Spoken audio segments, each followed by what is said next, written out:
Apektado na rin ang pagtaas sa mga presyo ng bawang at bigas sa mga karinderya. Nasuki pa naman ng mga nagtitipid.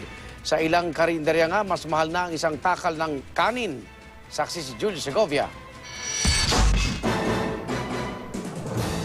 Dahil sumipa ang presyo ng bigas, nagtaas na rin ang kada takal ng kanin sa ilang karinderya.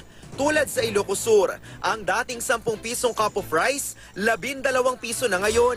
Mapipilitan tayong kagatin na rin yun dahil siyempre pangangailangan ng katawan natin. Pero sabi ng Philippine Confederation of Grains Association, sagad na at hindi na raw tataas pa ang presyo ng bigas hanggang Setyembre na simula na ng anihan.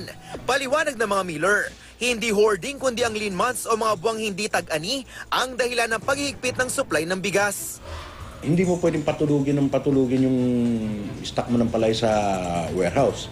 Malulugi ka sa interest cost mo. Patatagalin mo, shrinkage cost. Tuloy naman ang pagpapabaha ng mga NFA rice sa mga palengke para makontra ang pagmahal ng commercial rice. Pagbukas ng palengke, bukas ang magbenta kaagad. Huwag na hintayin pumila. Pangalawa, unang punuin yung rice box ng NFA para hindi magkaroon ng impression na walang bigas ang palengke na yun. Mas mura ng hanggang 9 na piso ang NFA rice kumpara sa well-milled commercial rice na mabibili sa mga palengke. Pero pareho ng kalidad ang dalawa. Kaya naman bukod sa matinding kompetisyon, may pangamba ang samahan ng mga miller. Baka raw kasi masamantala ng ilan ang ibinubuhos na NFA rice ng pamahalaan sa merkado. Sa Mega Q-Mart sa Quezon City, hindi pwedeng bumili ng maramihan ng NFA rice. Pero hindi lang nagmahal na bigas ang problema sa ilang kainan.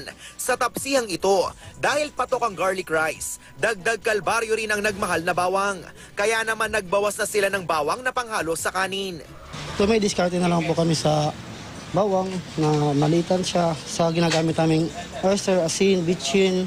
Then pag pinaldan sa sa kalan. So para makabawas-bawas kami sa rice at yung customer namin hindi umalis. Tinamaan na rin ang budget ng karinderyang ito kung saan ginagamitan ng bawang ang lahat ng 24 na putahing niluluto maghapon. Di naman po kasi masarap yung niluluto kung walang bawang eh. So kailangan po talaga kahit mahal, kailangan din namin mag-sacrifice ganun. Kaya tulad ng solusyon sa bigas, tuloy rin ang pagbabagsak ng native na bawang sa mga palengke sa Metro Manila. Ako si Julio Segovia, ang inyong saksi.